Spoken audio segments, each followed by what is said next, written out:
You're watching QTV this morning. I am Ibrahim Abalde. We are back again on another edition of your morning program.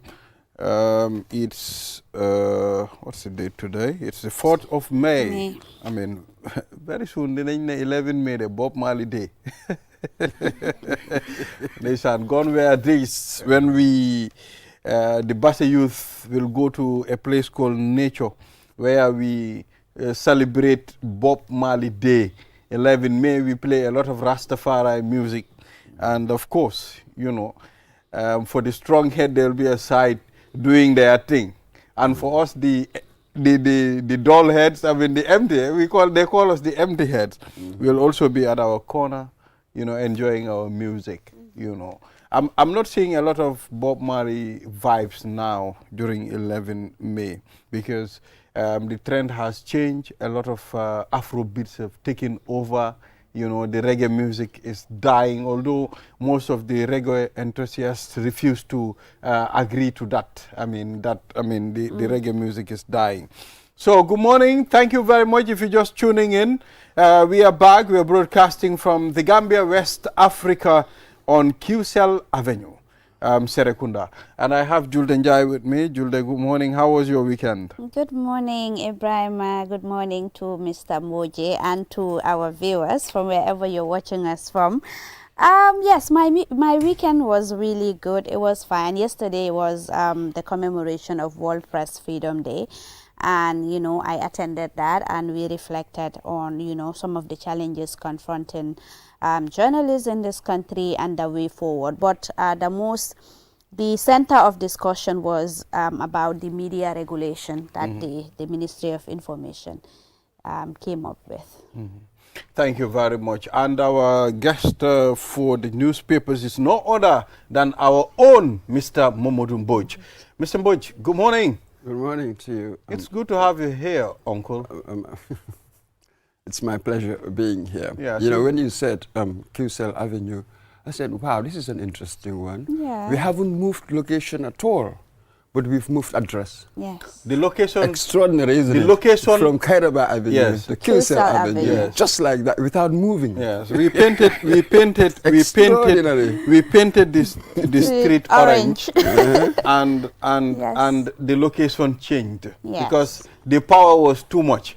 The location couldn't maintain its former name. It has to change it because QCell New Hewle, Q Group to a more modern, infrastructural, development-oriented avenue. We want to see a lot of, street names. For easy access. Today, tell a person, tell a person, a delivery guy, meet me at QCell Avenue. Absolutely. You know, my home is along the road of QCell Avenue. It's easy to access. Yeah. You know what these things does is they create, you know, easy access and employment as well, because it's easy to access what you want to do. Yeah, so on the program, we'll take a look at the newspaper review with Mr. Momodou Mbodj, of course, and of course the African Code. We'll be talking to Anna Foster, Executive Director, Africa Center for Democracy and Human Rights Studies. She would be here. There's an event coming up. Achieving AU Agenda 2063 goals. She will tell us what are the steps that they are going to take to make sure we achieve this 2063. And we will be how many years old, Julde, by then, in 2063? You're expecting to be alive then. Yeah. To talk of how old would if we we are be? alive, probably in our 80s or late 70s. Yeah, so we'll be here. Cervical cancer situation and preventive strategies. We're talking to Mbayang Jom, Senior Communication Officer, Expanded Program on Immunization, and Mamanding Kinte, Senior New Vaccine Officer, Expanded Program on Immunization. They would be here and we'll be delving onto these topics. Let's do the African Code. Julde. So our quote this morning reads, "The moon moves slowly, but it crosses the whole sky." We did this one We not did? that long ago. Well, I'm Okay. not sure I whether think you were here, last but week. myself and Balde Last week we dealt whoever with was this. here as well. Yeah. We did, and to some extent it is quite self-explanatory.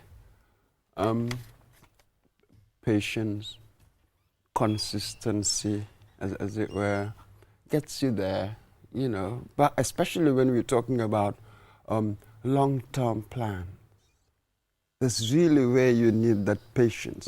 Because in the short-term ones, maybe you do this or you perform that and that the outcomes you want or not. But in the longer-term ones, it takes a certain stamina, stamina of mind, stamina of soul, you know what I mean, to really see you through, because you're going to meet so many difficulties, really. But how strong are you? How resilient are you to surmount these things and move beyond? I think it's particularly with long-term goals. So, what do you see? Absolutely. How do you see it? It's talking about patience. The patient dog eats the fattest bone. Although dogs sometimes prefer beefsteak and meat. How do you know? But they Have only, you asked them? they only Have get you the bothered bone. asking the dogs what they prefer? Well, everybody prefers the meat, not the bones. I mean, the dogs are animals, and human beings are the most high-class animals. So we understand, we can relate. So we are high-class animals. Yeah, Did you hear that? of course, we cannot be low-class So who animals. appointed you high-class animals? Because I am high-class animal. No. You see, when human beings appoint themselves high-class animals, you sense that that's unfair. I mean, go and ask the dog. Your dog will say that they are high-class animals. Go and ask the cat. But Mr. Mboya, Kuracha taisa kanama. No, This is human beings well, deciding. I think those No, are. but we are. But those are animals that are created to serve us. Well, you are a judge in your own case. Hamding the lulu sinko defe elsewhere. Then the system, the scheme itself is flawed. So it's a judgment for it's just flawed. You are being a judge in your own case. But what is the reality in that, Mr. That's my point. I cannot escape being a human being. So but I can imagine justice today, if you court like then you know you're going to be a judge in your own case. I know that system is flawed. Yes, but here, let us try to break down this into pieces. You understand? Let's go to what is the difference? What is the difference between the human being and the animal itself? It's because of the mind. That's difficult. That's difficult. We used to believe in all sorts of things, the moral sense, reasoning. We've said all sorts of things in the past, but now modern philosophers are coming up with all sorts of complex ideas, blurring certain demarcations, certain lines that we thought that were just so pronounced, were just there. So things are quite blurred when you look at the literature, what philosophers are saying. So I cannot tell you, I don't know. This is nature. So let's not even debate about it. Even talking about nature, that's a philosophical point, actually. What does it mean? We all have different conceptions of it. Well, I rest my case. Yes, we have to. I rest my case, you know. Yeah, so, I mean, it's talking about gradually, you know, little by little, you will get there. Sure. Do not care about a person who is doing better than you, okay? Life is a journey, you understand? We all have different paths and different ways of getting to our destination. Right. But at the end of the time, what matters is you get to where you want to be. That's, You understand? So crucially, it's not about speed. Yeah. It's not about It is speed. about consistency. Consistency. Yes. And achieving your desired goals. Indeed. I think that is very important. Exactly. So You know, Daniel is a lot of people sometimes, they're very fast, they achieve things quickly and all of that, but it's not consistent. They can't stay there. It's so hard that they can't stay there because they were in a rush to grab that, and once they grab it, they don't even know how to handle it. So I think consistency, speed is important. But again, you know, how are you going to maintain that? That is important. You know, the road to success is not a it's not a smooth one. You know, it's a bumpy one. You know, it requires a lot of things. But what does success even mean in the first place? What you see as success and what I see as success are two different things. For me, success is about every day waking up and having a good health, peace of mind, and, you know, a sustainable life, something that can sustain me, and I am okay. For you, success can mean having a lot of riches, luxury, and all of that. So it's not about how far you've gone, but about whether in the process of doing that, whether you have the fulfillment that you desire, that self-fulfillment. I think it's very important. Oftentimes we move in life and all of that, but are we even having that sense of fulfillment in our lives? So you mean the individual success would be if you achieve your goals, whatever they might be. Right. And you see the different people who have different goals. Right.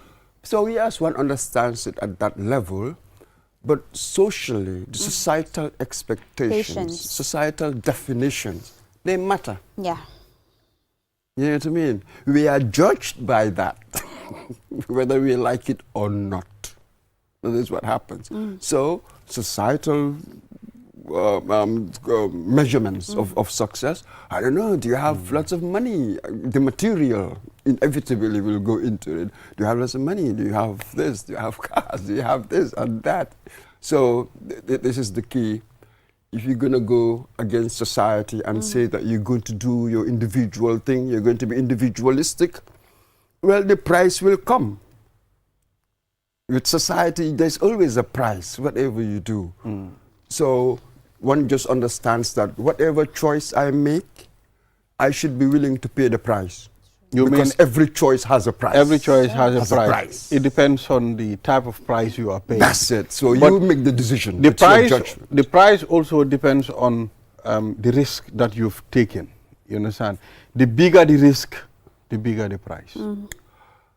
I would like to think that, even though I don't see life as sort of with these neat correlations, sometimes you may take a big risk for little rewards. So stuff like that. I'm not sure whether this symmetrical way of looking at life, I don't see life as being symmetrical. It is asymmetrical. It doesn't, I wish that it was like that.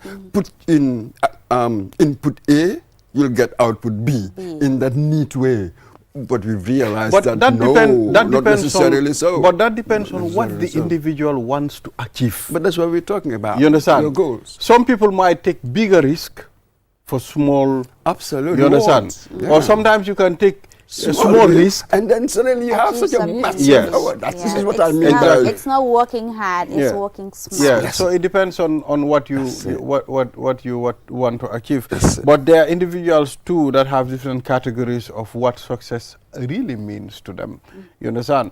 Probably me, success means having a family, having a good job, you know, coming to work, paid, and go home. That's it.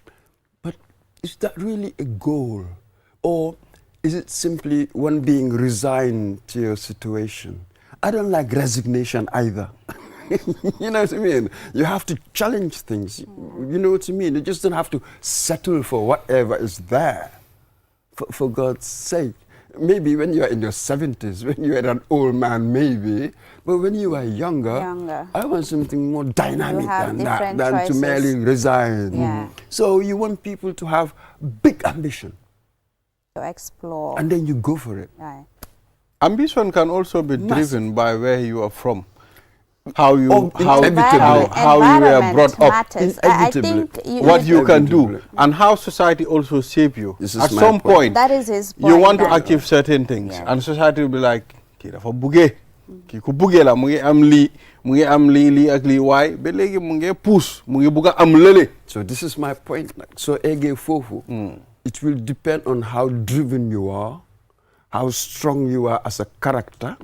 Sometimes you may need to go against the society they wah. Anyway, that is what I mean. Because See, absolutely. when you mention Sometimes society, you make a judgment. Sometimes you may need to. In fact, all social revolution, changes, evolution, against character, society's you went against it. Yeah. Absolutely. Hang it. So, all new thought, revolutionary thought, daf dee saf. Like, am na loo war a tas. We're going to build something else. Exactly. That's why change is difficult. Change is hard. So, I mean, It is what it is. it is what it is. So we'll take a short break. And after the break, then we'll take a look at some of the papers making headlines. Biggest network with the cheapest tariff in the Gambia, and enjoy crystal clear calls and super fast internet at the cheapest tariff, only with QCell. Rush now and grab your free QCell SIM card today from any of our care centers near you. QCell, the biggest network with the cheapest tariff. QCell Senior Boss. We innovate, others follow. Q Money is changing the game with mobile money payment. Now, you can pay your QCell mobile broadband plan faster, easier, and way more convenient with your Q Money wallet. Just open the Q Money app or dial *323#. Select option 4 to buy or pay your broadband plan in seconds. No stress, no lines, no last-minute panic. Whether you're streaming your favorite shows, browsing the web, or working from home, stay connected without missing a beat. Stay connected the easy way with QMoney's QCell mobile broadband payments anytime, anywhere. For more information, call customer care on 133. QMoney, Senior Carpet. Terms and conditions apply. QCell, the fastest growing network in the Gambia, now presents to you the eSIM. QCell's eSIM allows you to electronically scan a code and join the world of digital SIM cards. Customers with physical SIMs can easily switch to the eSIM as well. So rush now and get connected with an eSIM and start using the latest mobile technology with your trusted GSM operator. For more information, call our customer care on 111. QCell, Senior Bus. We innovate, others follow. Terms and conditions apply.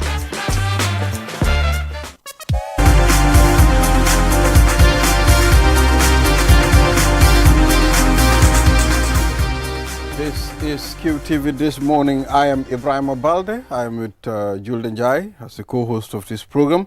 And Mr. Momodu Mboj is our newspaper review guest. Let's take a look at Observer 24. And the main headline reads, historic convocation and President Barrow's call. The president was at the convocation of the 18th convocation of the University of the Gambia. Mr. Momodu Mboj, I would like us to look at the numbers of graduates. 1,633. They graduated. But for me, I am trying to put one-on-one on how the government of the Gambia is going to absorb all these young graduates into the job market. How are we going to do that? 1,633. It's a lot. No, you mean, because they're not going to be, all of them, they're not going to be employed by government. Right. How have we created conditions where the entrepreneurial amongst them can form startups and do whatever, and then the private sector can absorb what it can. So it's across the board. You know what I mean? How they're going to get, well, they're going to have careers from now on, whatever their career might be. So that's it. How are you going to get employment? What's the situation like? Yes, that's a different point, because when we look at unemployment figures, they're quite high. It will be interesting, though, to see specifically for graduates. I wonder what are the figures regarding graduates who are unable to find jobs. I would love to know that subset, to disaggregate it, that subset, and know. Some of them are working, already working and going to school. Absolutely, you know. Yes. So masters, you have master's degree holders, obviously they are working, PhD, even bachelors. But we know that with a university degree, or your chances of getting a career, your salary goes up substantially. The potential for high salary substantially goes up. So it's a leg up. You know what I mean? I was like, University okay, graduate, I mean, considering the labor market, are we overgraduating, I mean, students, you know, considering the underdeveloped labor market of the Gambia? But you were quick to put up, okay, maybe they might not all be depending on the government for employment. The very fact that the labor market is what it is, you can never overgraduate. We need more graduates right now than you realize. Yeah. You know what I mean? That is one thing. The other thing is, how do you create conditions for people to have employment, as it were? You cannot use the inadequacies, the shortcomings of one, to say that then let's stifle the other because we cannot employ much, therefore let's reduce the number who would go to university. You cannot have that. Get as many people to go to university as possible and create the conditions for them to be employed. That must be in any area. And with us, we face a danger, isn't it? Especially in certain areas like nursing. Sciences. The medical field. In the West now, because of sort of aging population, they don't have younger ones. They don't mind migration, really, but they want to pick and choose who would go to their countries. So sooner or later, in many key areas, we've already seen it, our nurses are going because they pay you more. So I think that's the danger we face. How do we retain our graduates in this country. to work? Yes. Right. So the president was also quick to talk about the endowment fund, $250,000, you know, for the UTG to transform into a global center of excellence. You know, is it enough? Well, these things, it's a process. That's just one tranche. That's just a tranche. You will have others. Yes, so it's commendable. Obviously, can anybody doubt that commendable ambition? It's aspirational. But there are things that you must fulfill, you must achieve, so that you'll be described as such. You know what I mean? So let's focus on what we need to do to become an international hub. How did you describe it? Because that is descriptive of a certain state of affairs, isn't it? You've got your systems in place, and they're effective, and they're working. Then you will be described as such. Really, that's the tail end. So yes, we want to get to that tail end. $250,000. Yeah, but that's what I mean. This is a tranche. You may have more from other sources afterwards.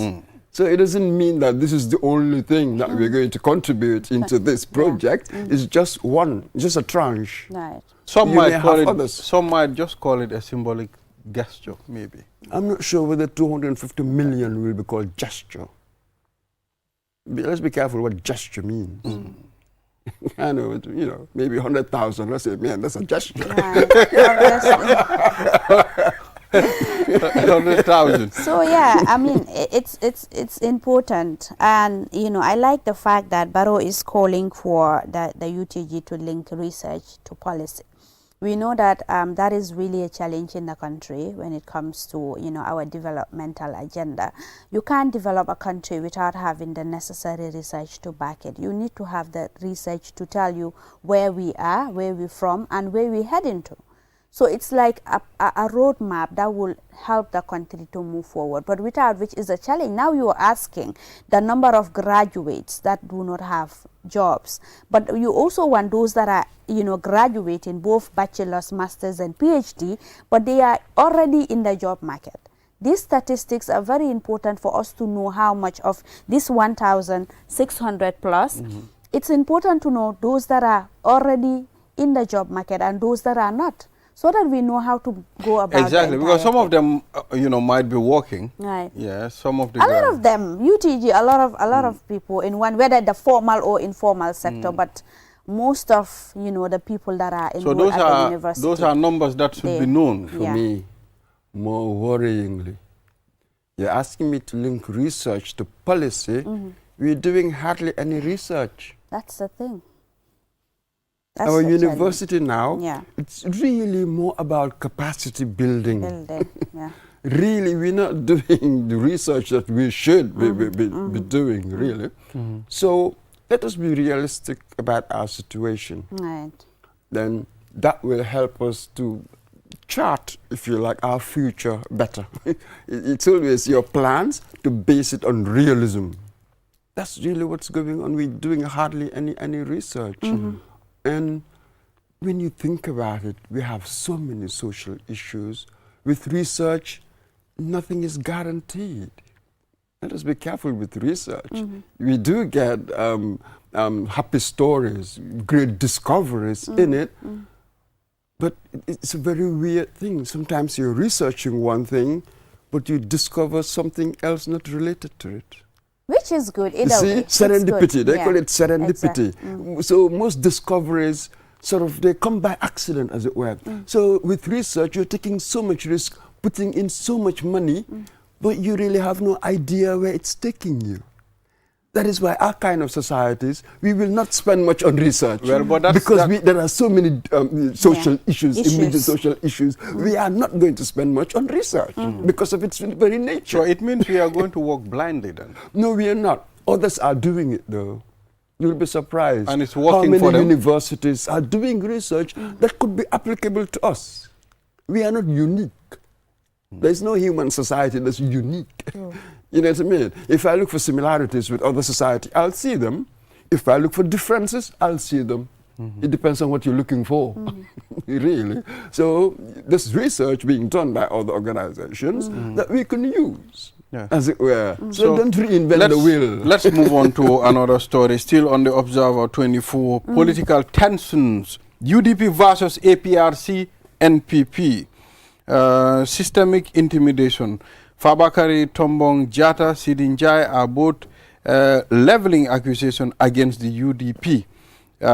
You know, is this a coordinated NPP-APRC strategy to point the opposition as the aggressor ahead of the next cycle? Mr. Momodu. Is it? It's 2026. And linked to that one, yes, isn't it the Standard? What has it got? Dabo says Barra's alliance with APRC was key in his breakup with him. So this is key. Why? It was key. This means it's one of the combination, one of the elements. Absolutely, was key, perhaps the most important aspect, as it were, that led to the breakup. Yes, I certainly hope so, because really 2016 we wanted to get rid of APRC. So some people obviously were surprised that 2017 with Barrow, suddenly one or two, a few, at least in the upper echelon, a few of the grandees. So we will quickly deal with this because the guest is already in the building. Yes. So before we take a break, I mean, I know director will usher them in already because I'm aware they are already in here. Yeah. So Mr. Momodu Mboj, APRC, I mean, No to Alliance also, you know, is part of the coalition talks. You know, I didn't see that coming. Imagine APRC, UDP coming together. No to Alliance. Essentially, how many MPs? 4 or 5 in a particular region in the Fonyi area. So you understand the nature of that No to Alliance, the history of how it emerged, sort of more perhaps loyal to Yahya Jammeh, really, and then the rest of the APRC more realistic. There's a new power in town, so they align themselves with that one. So the compromisers and others would perhaps claim to be the purists. They want to hold on to this pure stuff. But they're holding on to a receding image. APRC on its own is gone. We've said this over and over. Parties are very much the creation of the leader. Once the leader goes, the party goes. We saw in PPP with Sadar Khairawajar. After that one, it was gone. Before that, UP with Persar Njai. I mean, we've seen these over and over again. So what makes them think that they're special? So my problem here regarding voter I mean, intimidation. I mean, at some point we've seen videos circulating, registering minors allegedly. I just want to understand. I wish the IEC would be able to tell us what are they doing, I mean, to investigate this, because this is their responsibility. No, let's be careful here. I'm sure the IEC would report certain wrongdoings to other authorities. Perhaps even the police may need to come in. So how are they coordinating, as it were, with the enforcers, you know, the enforcers of the law, and dealing with these situations? You see, there must be the perception of fairness. I think that is really what is in danger here, the perception of fairness. But the idea that some people will try to break the law to get their advantage. I'm not sure whether preaching all over can make any difference there. The important thing for us is this: when anybody does it, we have the institutions and we have the people who can deal with it. So that enforcement is a deterrent. That's it. That's the key. That is what they said. That is the key. That they should not obstruct or cause any problems or issues at the voter registration centers. If they have any issues, let them channel it to the right and appropriate Absolutely, but that authorities fairness, that perception of fairness is important. Hey, Tim, I think we are focusing more on election campaign UDP, but we are forgetting the price of fuel just rise from 98 to $112, and gasoline is now 120. I mean, in fact, for me, I am more surprised. Why did gasoline overtake petrol? Because normally petrol is, I think petrol is always down. No, petrol is always up and gasoline is always down. But now it went up to 120 per liter. We will soon start leaving our cars at home and use our bicycles to work. Or trek. Absolutely. This shows you the interconnectedness of the world. Everybody's been talking about the Strait of Hormuz. This is the result of it. So the world is all interconnected now. This is what happens. Yeah. So it's a world issue. Mr. Boy, what are governments supposed to do in this instance at some point when this kind of crisis hits a particular nation? I think they have a responsibility as well. Be careful, yes. Responsibility, yes. But depending on what I can do, in these situations, you tend to subsidize. Which governments tend to subsidize. Over Absolutely. $500 million. But where would you get the money to subsidize? Am I going to borrow it? We are going to pay later. Or which sector am I going to take the money from? They will pay. So you have to take the money from somewhere in order to subsidize this. So either way, they will be paying. This is a very, tricky and, crazy situation. At some point, even if you subsidize, we have to feel it, okay, there is something that is backing us up. But at some point, if you're not feeling it, you will not understand whether they've subsidized or not. Bale, we are going through a difficult moment. Go to London, go to Washington, everybody is talking about the price rises, everybody is complaining. If they are finding it difficult to deal with that, and they produce oil, mind you, much more so with us. So one must be realistic. We are going through an international crisis. Government cannot really do much, whether we like it or not. Well, I mean, if they can do something, them, Mr. Mbowe. Okay, tell me what. With the coupons and all that, Okay, let them remove the coupons for ministers, permanent secretaries. Now we are going to listen to what I said. It's a global crisis. Listen. It's a global crisis, we know, but the government can do something, No, Mr. I Mbowe. said They government can do cannot do much. That means That allows for something, it means but not they can do something substantial to make a massive difference, to move the needle.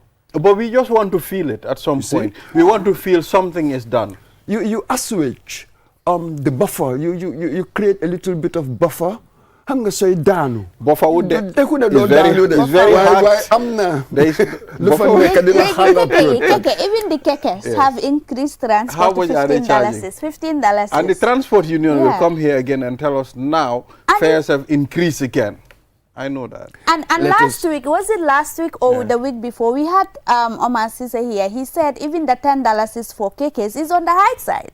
and now they have increased it to $15. Let's- And no let's- one is talking about. let- You know, Gambia is such an interesting country where But we are talking about it right now. can just And I'm get sure up, wake up, and then you implement whatever. No, and then we nothing understand the happens about government it. cannot do everything. That's That it. we agree. You That's understand? it. But at some point too, you cannot just be like, okay, I cannot do everything. The Therefore, people, I'm not going to do something. citizens- No, that's bad reasoning. That's bad reasoning. Just because I cannot do everything doesn't mean that I shouldn't do something. That's how it is. Where I can do something, I will. I think the focus must be now. Given the certain circumstances, what is it that government can do? Remove the coupons. Let them start with that. All right. That's an item on the table that one can discuss. But the fact that the situation is still very difficult and that room for maneuver very narrow for a country such as ours, very, very narrow. So we must be realistic about what government can do right now. And do you know, when you talk about, the price of fuel going up, you know, everybody needs to have to manage, you know, at some point. It's not only us. Obviously. Even the people using V8s We know in the government or any other place, they should also maybe think about changing those vehicles, because at some point. And with us, the problem here, fuel, transport, 80-90% of what we consume, we import. Are you looking